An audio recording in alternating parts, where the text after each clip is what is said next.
Thursday off last week. I had a few You people. didn't.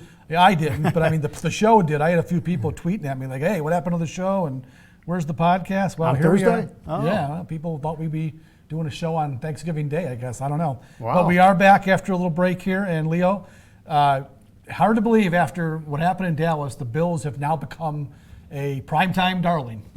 Yeah. This is the biggest 1 o'clock game on the schedule this week. Baltimore comes in 10-2. The Bills are 9-3. The Bills got their Week 15 game flexed into primetime at Pittsburgh. The game at New England was already moved to Saturday, which is basically a primetime game, 4:30, only game on the air.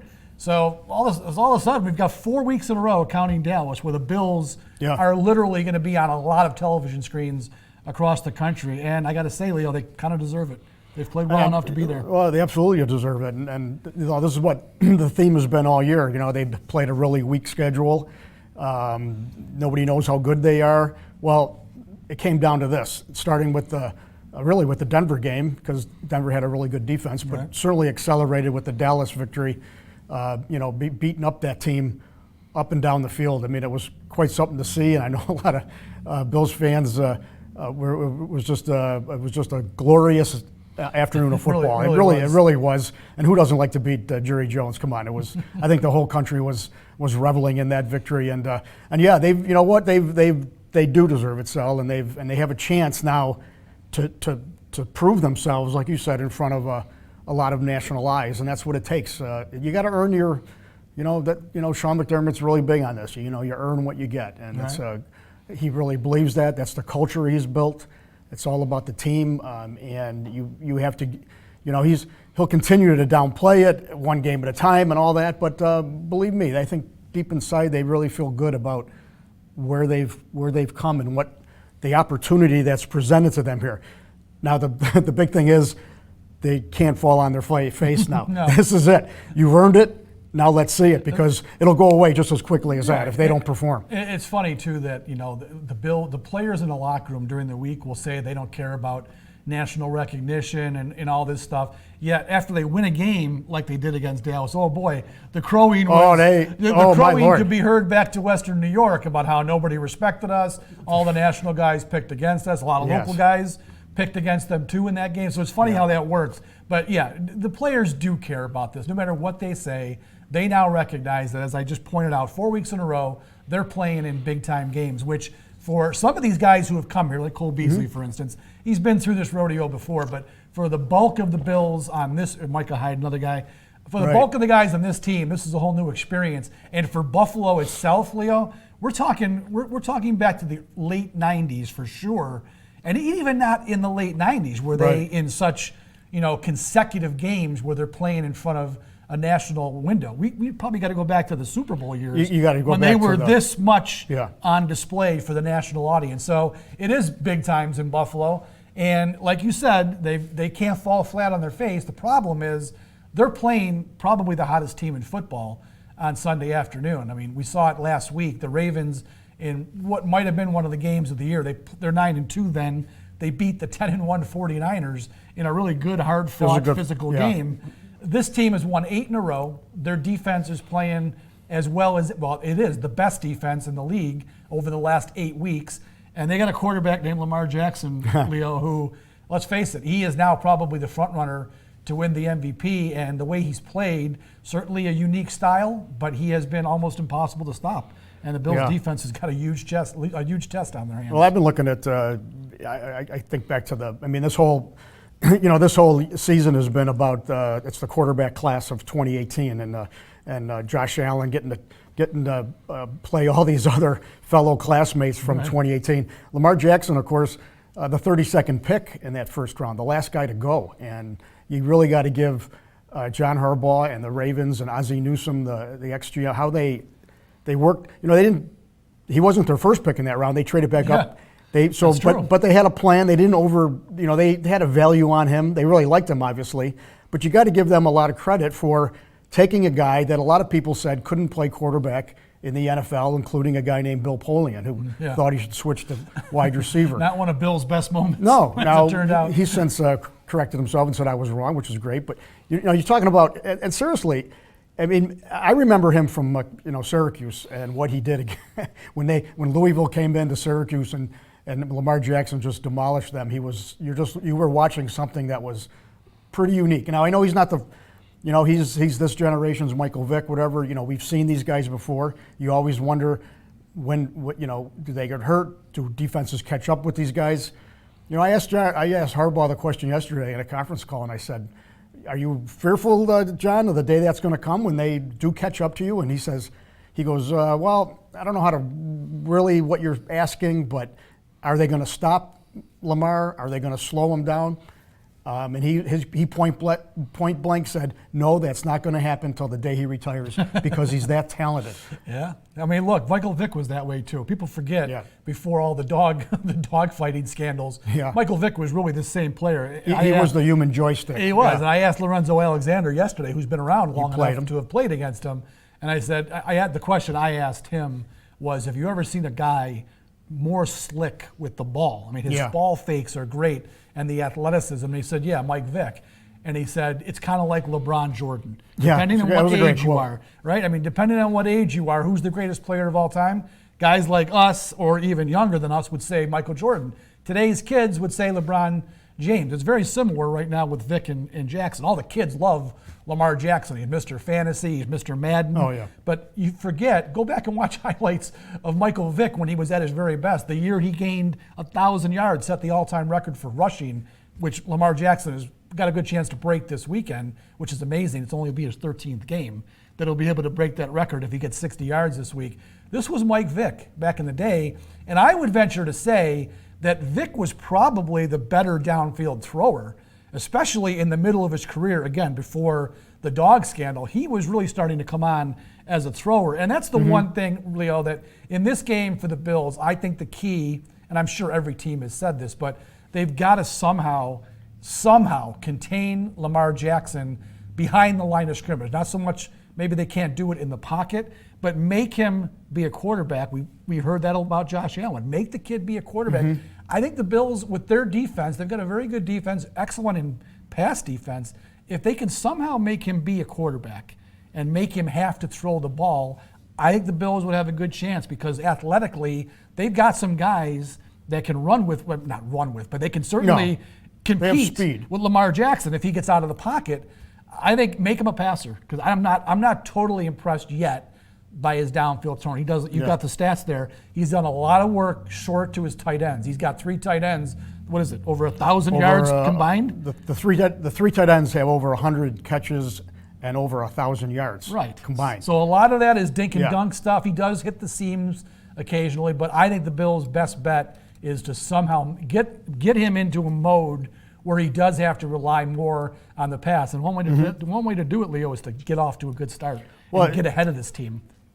I would agree with you, Sal. The try to make him a quarterback, but the problem everybody's having is that the Ravens run the new buzzword is RPO, run pass option.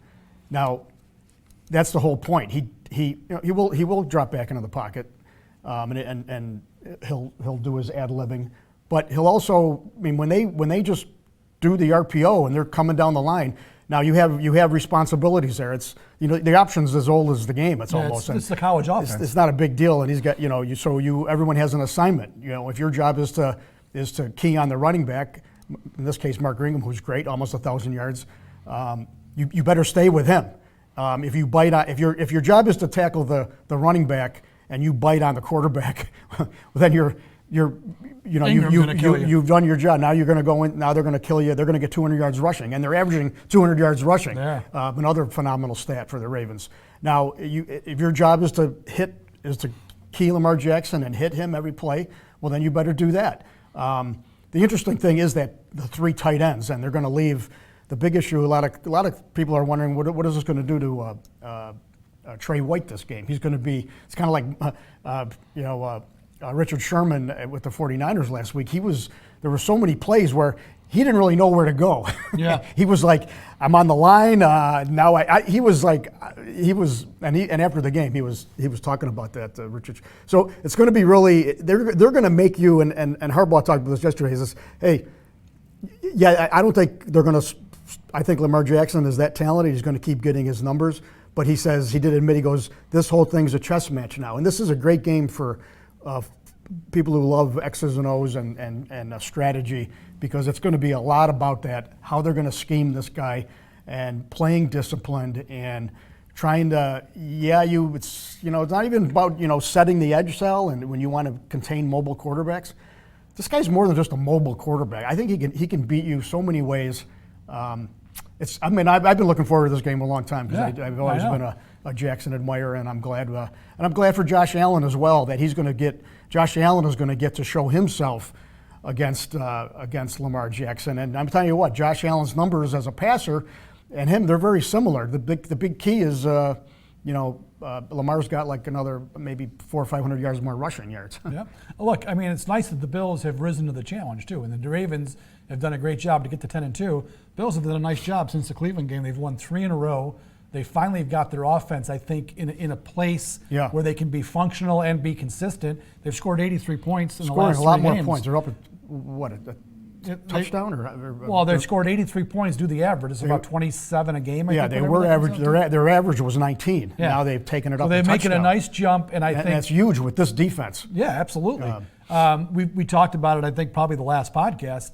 Brian Dable now has figured out the right personnel grouping that he needs to lean on, and nothing really should change this week, with the exception of Isaiah McKenzie was getting a ton of run as the third guy with Brown and Beasley.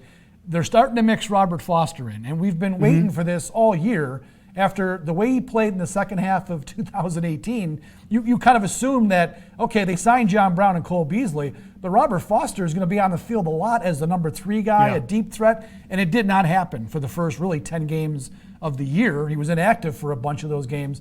Finally, and we asked McDermott about this, I think, the other day, either that or last week, what changed? And he said, well, the kids had 2 really good weeks of practice, so he got more snaps against Denver and against Dallas. And he made plays. Unfortunately, he got hurt in the Denver game. He bounced back remarkably and played and made a couple nice plays against the Cowboys. Yeah, it looked like he was done with the I know, really. So I thought them getting him involved on some of the jet sweeps.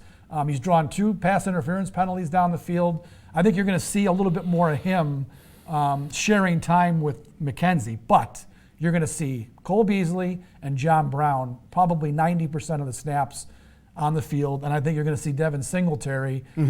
He's been averaging about 70% right now over the last few weeks.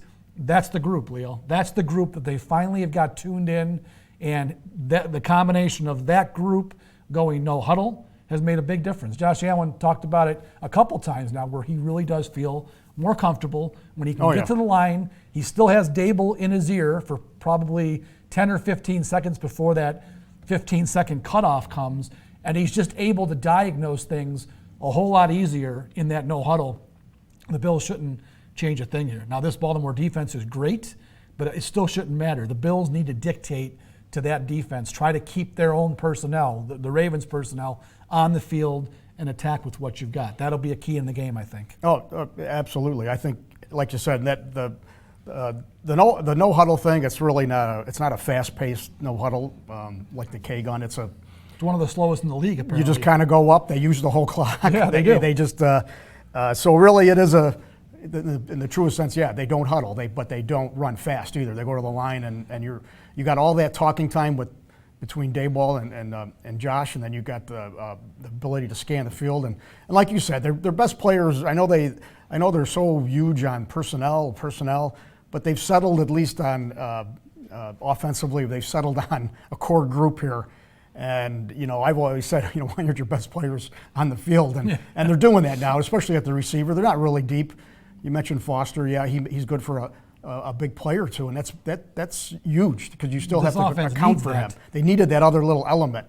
Yeah, so him and McKenzie are contributing in that way, which was really good. And I'll give a shout out to the offensive line, Sal. This line has really, that was such an issue coming into the season. And when you sign 6 free agents and draft a guy, it was a big issue coming into the season. They've got 4 new starters. They've all meshed. You got guys really playing some of their best football. To get what they've gotten out of Feliciano in Spain is really huge. And this is a big credit to Brandon Bean and his crew, just to see what they've identified affordably outside of Morris was got a big was the big contract. ticket, but everybody else was that other guy like, oh well, you know. And they also added they added an edge there. Those guys, Feliciano, it gives them a bit of an edge that they lost when they lost Incognito. They got guys that really, They get after and then it. of course Dawkins and Cody Ford coming through like they have, and then I'll throw this out, Sal, too, is that I haven't seen a team avoid the injury bug since the early '90 Bills that were so fortunate with injuries. I'm gonna tell you, if you were to go back over that 20-year one playoff drought span for the Bills, and just the injuries that would hit this team. Oh, incredible. The way to have one guy on the injury list, Ty Nsekhe, going into this game, final month of the year, you got one guy on your injury list. I mean, I don't know, a Twitter guy, a follower of mine, we talked yesterday about, is that new fitness?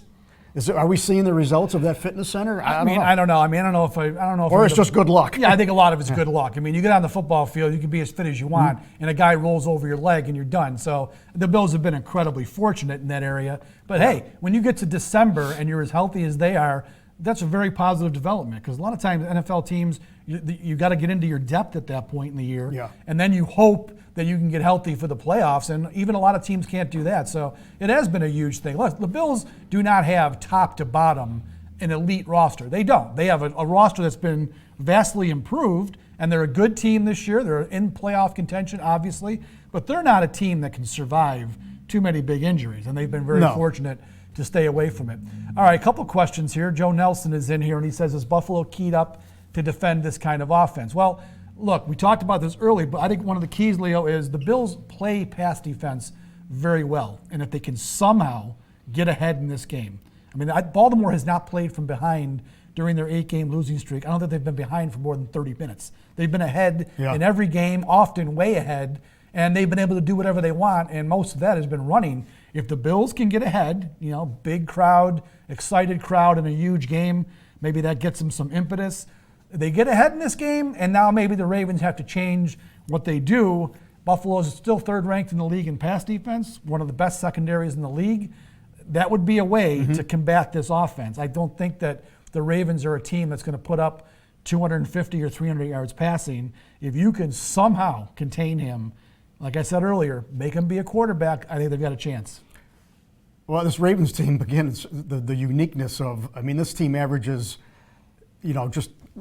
roughly 200 yards passing, 200 yards rushing. Yeah, it's crazy. They are so difficult to, I'm going to tell you, if they get the running game going with Ingram and that's the whole thing. They're so good, but it's pick your poison. You're trying to defend Lamar on the edges, and then between the tackles, you got a great running back. So and a really good offensive line. And when and you mentioned the play faking. It is amazing. I'm going to tell you, when I was watching the 49ers game, and I don't know who had the ball, and it was so funny to see them tackle Ingram inside. Everybody's tackling him. The camera's going to him, and Jackson's going around the end with the ball. He is really slick with his ball. And he's getting that one block on that cornerback, and he's gone. Yeah. It's just that's what I asked Lorenzo. I said, if you ever, like I said, he said Mike Vick too. Yeah. But I don't think Mike Vick was as deceptive. Remember, no. He was a great athlete who he took the ball, you knew he had it, and you couldn't catch him. Lamar Jackson is fooling people. I don't think Vick ran as well as Lamar Jackson is. And people have mentioned this before. He is the best running back in the league right now. I think he's ninth in the league in rushing. Yeah, Lamar Jackson. He really is good. He can just stop on a dime and make people miss, and he just goes. A big key a lot of guys have talked about yesterday in the room is that you have to. This is a game. It's going to be interesting, like you said. The Bills do have a very good secondary, defensive backs, linebackers that can move. Do you play teams that have played man against the Ravens have gotten eaten alive? That's dangerous because your back's to the ball. When you play man, you got to turn your back. It's you got to turn your back and run with your guy. Right. And if you turn your back on Lamar Jackson, you're asking for it. Yep. Now, so the Bills are going to have to play, and they do play more zone. Typically. And they do play a lot of zone. So I think they want to keep their focus upfield. They want to keep everybody in front of them. And Lorenzo talked about yesterday is that don't get discouraged if he makes a big play, because he's going to make a lot of big plays. Yeah, he will. If you got to make just one more than he does, you got to and win some close, crazy game. Now, if it comes down to field goal kickers, they got the best guy. And, Yeah, they do. And, He is the definitely Bills the best. And Hauschka's struggling a little bit. So I think, Leo, one of the keys We'll see. too, I mean, you take a chance if you bring your DBs up and play an umbrella type of box closer to the line of scrimmage. Make them prove they can beat you deep. Yeah. I mean, Hollywood Brown is definitely a nice receiver, young kid. He could beat him deep, but if you put Trey White on him exclusively, I don't really think they have much in the way Yeah. of outside receivers that are going to hurt you. But Maybe the guarding, Bills have to take a chance and bring some DBs into the game. I was reading a story Yeah. last year in the playoffs. Now, this is before Lamar Jackson really had it figured out. But the Chargers used 6 and 7 DBs in that game. Again, the Ravens Yeah. weren't running it quite as well as they are this year. You could get hurt doing that. But by putting all those DBs in there, what that did was make the Chargers defense a whole lot faster.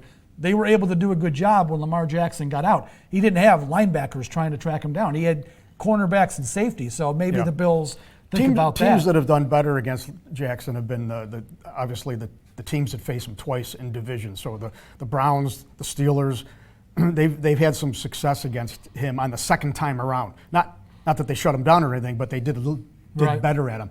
So it stands to reason the Bills have been going to school on a lot of those second game tapes, trying to figure out something here. But at the end of the day, it's going to come down to a lot of individuals being very disciplined. The buzzword in the locker room is, for the defenders is don't be nosy, Stay in your lane. don't be worried about your teammate. Do your job, and really getting off blocks, Sal, because they really block great downfield. I mean, They do. they're tight ends. That's why they got 3 tight ends on the field, is to get those big bodies downfield on smaller DBs. So you got to shed your blocks really well. Try to find the ball. Try to find Lamar, and hope he doesn't make you look too silly. Exactly. But I'm not. Like I said, I'm painting out Lamar to have a cape on his back, and he is very good. But you can, I know in college he had some games where teams really did shut him down, and they did a lot of it by blitzing crazily. They really dialed up the blitzing and just took everything that he does away from him. Now it's all risky, so it's going to, like I said earlier, it's going to be a great football chess match. Jamel Moore says, I asked you before, I'm going to ask you again. Do you still believe we can't take the AFC East? I do. Look, I don't think the Bills can win the AFC East. If it's possible, I mean, Kansas City beats New England on Sunday. It's at New England, which will be tough. And the Bills find a way to win this game. They're tied. And then they got to go to Pittsburgh, and they've got a game at New England. I just think that the Bills, I mean, look, Leo, I'm really impressed by this Bills team, but you can't tell me you'd be shocked if they lost the next 3 games. I mean, the Ravens are the hottest team in the league. The Steelers that's going to be a Sunday night game now. You know they're going to be jacked. They have a great defense. There's very easily a way you could see the Bills could lose that game. I don't care if it's Devlin Hodges quarterbacking or whoever it's going to be. And then they got to go to New England for a primetime, 4:30 game at their place. It's very difficult for me to see the Bills, say, winning 3 out of 4 down the stretch here, and then New England losing 2, including to the Bills, and the Bills win the division. That's going to be a tough ask. To his question, yeah, absolutely. Listen, what more do you want? It's a month to go in the season, and mathematically, they can win the division. They're in it. They have to win out, and by winning out, that means they beat New England. Right. And they also finished 5-1 in the division. Now, New England can also finish. That would make. I think I figured this out the other day. They would both be 13. Say New England wins all the rest of its games except the Buffalo game. They're both going to be 13-3 and 5-1 in the division, and then it goes to common opponents. And right now, from common opponents, the Patriots are going to win the common opponent tiebreaker. Right. Patriots have, and by the way, too, Patriots have the Chiefs, or the Chiefs this week.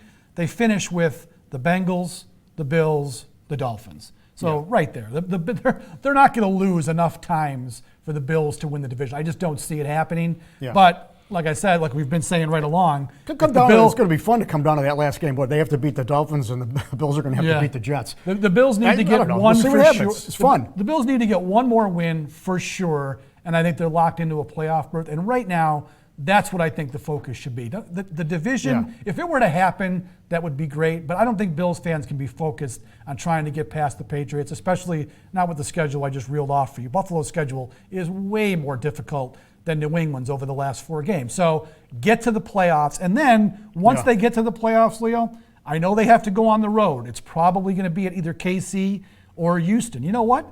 This is a dangerous Bills team. I don't think either one of those teams will be thrilled having to play this Buffalo defense, plus with a quarterback who seems to be figuring it out. I think the Bills are going to be a tough out. So focus on winning this game, get to the playoffs, and then do some damage when you get there. I would tell you what, the Bills are a scary thought for a lot of teams once the playoffs begin. They really are. Because they play such good defense. They good defense, and they have nothing to lose, for heaven's sake. That's true. They got nothing, and they're playing loose. Ever since the big Let's Play Fearless edict came down from McDermott, they just signed, they kind of embraced that. And they've just kind of said, you know, what are we doing? They seem to be, you know, they are playing carefree. And I mean, I'm writing about this for tomorrow.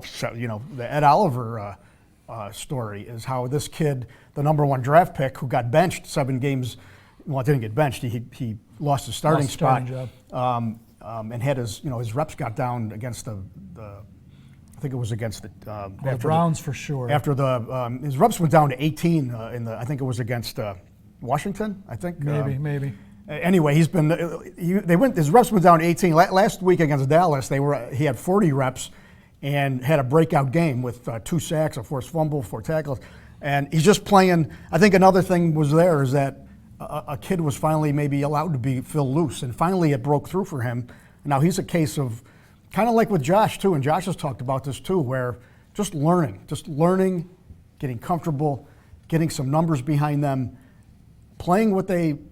You know, I guess we forget how young this team is. It is a young team. It still is. You're right. And it's that's why I think come playoff time, you know, are they going to go all the way and win the Super Bowl? I doubt that. But they very much. I mean, once you get in, they're very much capable of winning a game. Oh yeah. I mean, when they made the playoffs 2 years ago, they weren't going to win a game. I mean, Jacksonville. I don't think they was all snuck that, in. That was Jacksonville wasn't all that good a team, but you know what? They had a really good defense. The Bills were hopeless in that game. I really didn't think the Bills had a chance, and they lost. It was one of the worst playoff games we've ever seen. Hopelessly offensively. This year is a totally different animal, and if this offense especially, we know this defense is good. If this offense can keep making the strides that it's made in the last 3 weeks, the Bills are going to be a tough out for somebody. They probably match up, actually, pretty well with the Chiefs, if you can believe that. I mean, Patrick Mahomes is certainly great, and he's got nice weapons on offense.